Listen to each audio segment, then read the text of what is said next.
Hi, it's Sam again. Uh, Last videos, I basically did a short introduction about, why I created this channel.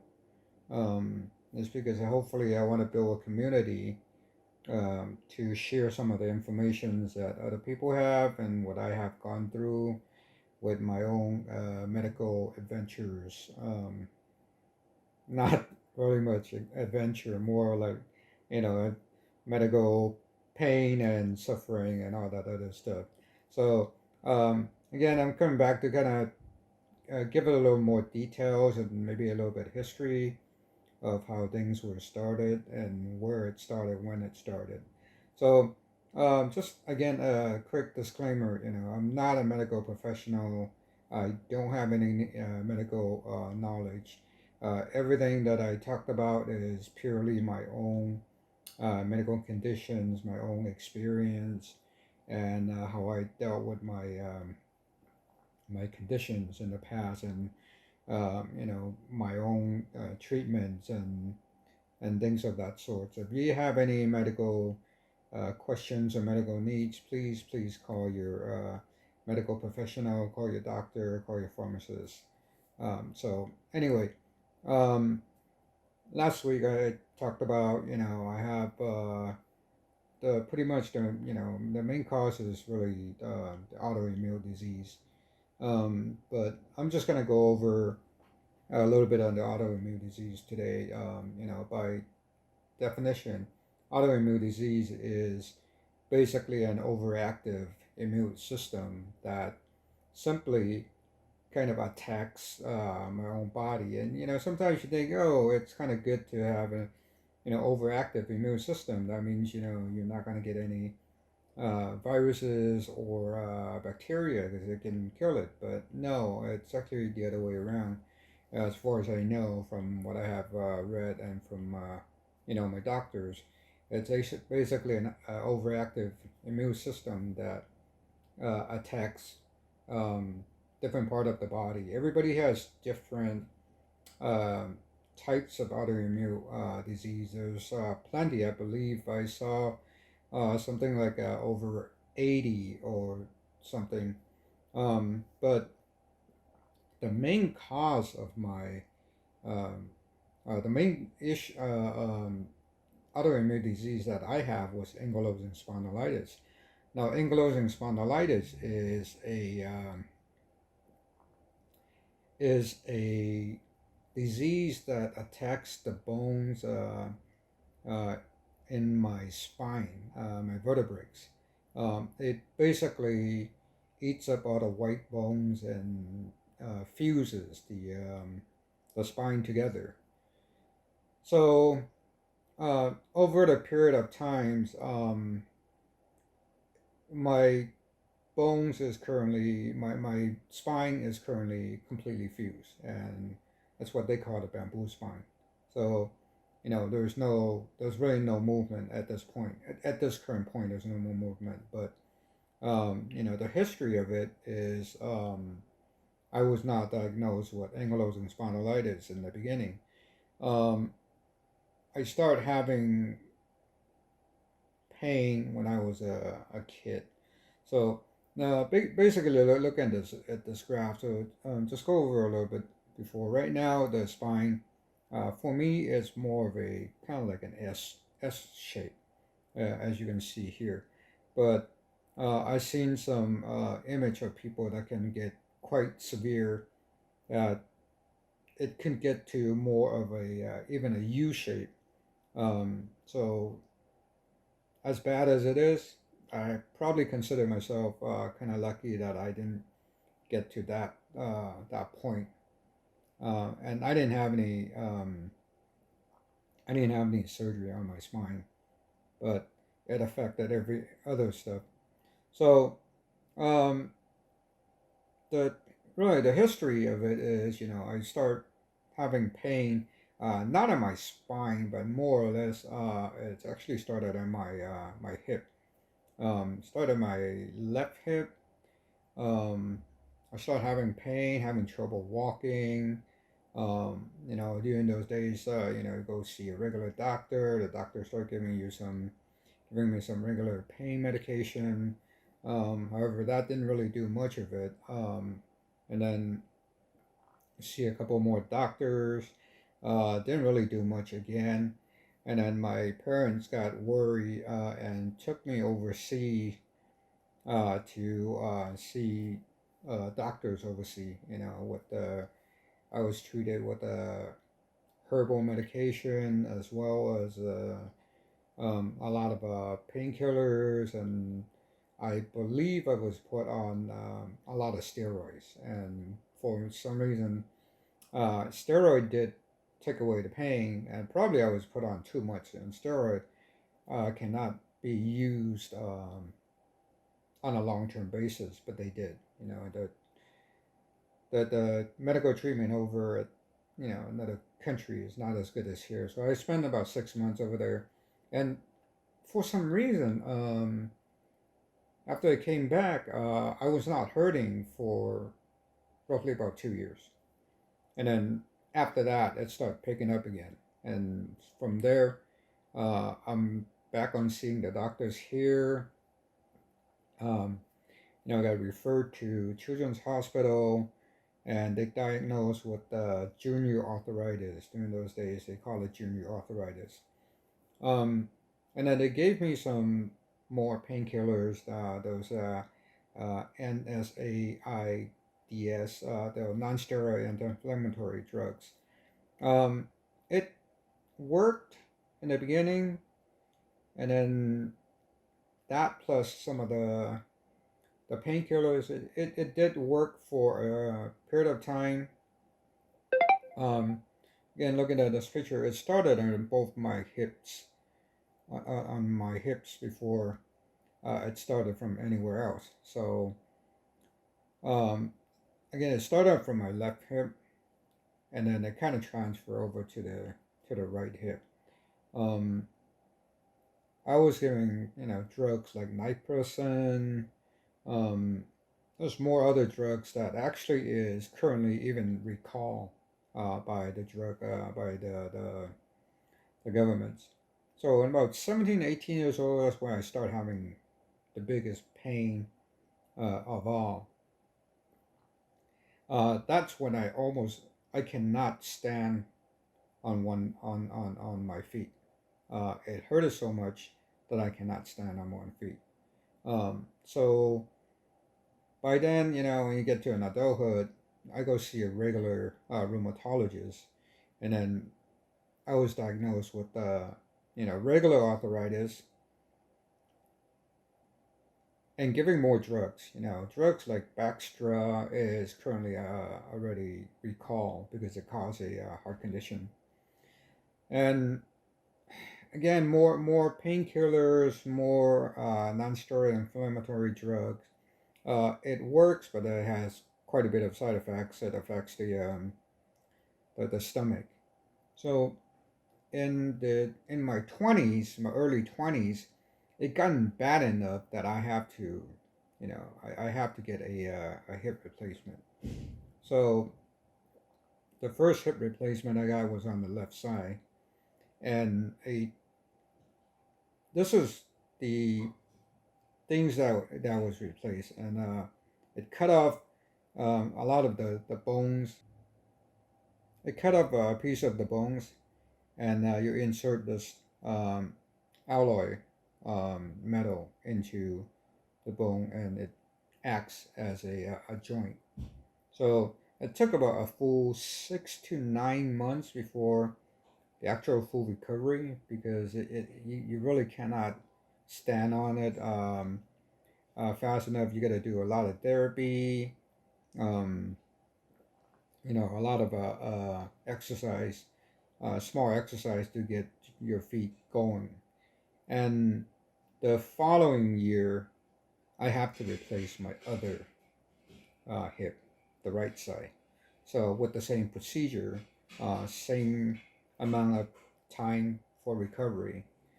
And about then, that's when I start having my spinal pain. So um, my spinal pain it start fusing, start hurting. Um, the things that what I kind of did wrong is, when it start hurting, um, generally people will find a comfort position where they don't hurt as much. And with the surgery at the same time, um, I was bedbound for quite a while. And when I was in bed, I start laying down on one side of the bed when it doesn't hurt as much. So that probably where I positioned myself to kind of shape my spinal cord into more of an S shape. If I have to do it all over again, I would probably lay myself flat, possibly get a harder bed, so the spinal cord can be more level rather than laying on one side and let the spine go curve, and over time it kind of starts fusing to the position where it is. So I don't know about how you guys are with your conditions and when it starts, and I don't know how your how you position yourself or how you actually go about handling your condition.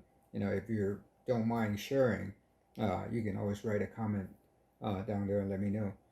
But my that's my experience with it. So, and that's where I start hurting with my spinal cord. And at the same time, I'm still seeing the surgeon who did the surgery, and he gave me a lot of steroid shots directly into my spine, and it does work. The steroid shots, it works for maybe a good week or so, and then I'll go back in every couple weeks, every 3 4 weeks to get another shot and another shot, and so on and so on. So over the times, and I'm still seeing my rheumatologist. It puts me on a lot more meds like Biox, Mobex, Celebrex. Sure, if you guys have arthritis or any kind of osteoporosis, you're probably on one or the other medications like this. And the worst part about these medications is that um, it really damages your stomach, your GI system. So that's another story that I'll go into some other time. And my GI system is pretty much completely pretty screwed up nowadays, due to the medication as well as the autoimmune disease. So again, um, more medications like Vicodins. I was taking heavy painkillers such as Vicodins and Tylenol with codeine. So it's almost like a kind of like a opium kind of stuff. I always joke around with my doctors. You're gonna give me all kinds of drugs, and when are you gonna give me this? When are you gonna give me that? So get me all high and all that. But one good thing is I actually don't drink. I don't drink alcohol. Uh, Lucky for me.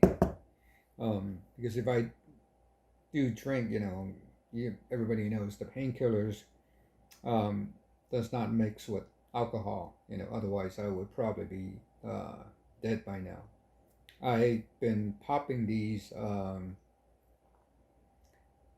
pain medications like candies in the old days.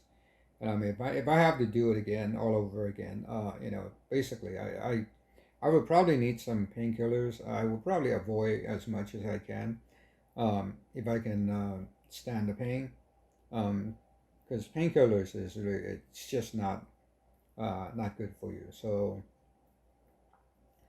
um, later on in the days, maybe a year or so after my both of my surgeries, um, then my doctor finally said, it's an autoimmune disease. Even with the arthritis, he said it's an autoimmune disease. But they finally put me on some kind of a, biologicals, those injection shots. Very expensive. If you don't have insurance, it's really hard to get um, to pay for it. It's probably a few $1,000s for per dose. Medications in the U.S. is pretty crazy. So, I started with he started giving me Ambrio. Didn't really have much effect on me. Uh, Remicade. You do have to get that in either the doctor's office or the hospital every once a month. That worked. I was on it for maybe 6, 7 years, and then I had some side effects, and then they changed me to another medication called Orencia that didn't have any effect, and then later on, my insurance had some issues. I could not get these medications anymore. I was back on Celebrex for a few years. Stomach's all messed up again with a lot of acid reflux, stomach pain, ulcer, all that stuff. And I've been on uh, pretty much long-term, what's that? The acid reflux medications, acid reducers. Um, with that period of time, my insurance could not cover the those biologicals, and later I actually got that worked out. Back on seeing a different doctors, and now I'm still on the biologicals today. Um, uh, as of today, I'm actually taking Simcia, and it's been probably going on my 7th year now. That works out okay. So that's basically my background about my ankylosing spondylitis. It is the worst part about my medical condition, and this particular condition can cause other issues within the body, which I'm gonna go over maybe some other time because I don't want to make this video for too long. So basically today I just want to go through some of the histories, and if I have to really do it all over again, I would take a lot more calcium to make the bones stronger. Vitamin D for sure. Um, a lot more vitamin D, and probably be outdoor in the sun a lot more because that really just kind of straining the whole body and your bones and everything else, and probably not stay indoors much. Again, with the painkillers, trying to take less, and maybe look into more of the food groups that can help reduce inflammation rather than take foods that creates more inflammation. And a lot of times with the processed foods is probably not good, but those actually taste good. So what can you say, right? So anyway, that's just my experience with the ankylosing spondylitis.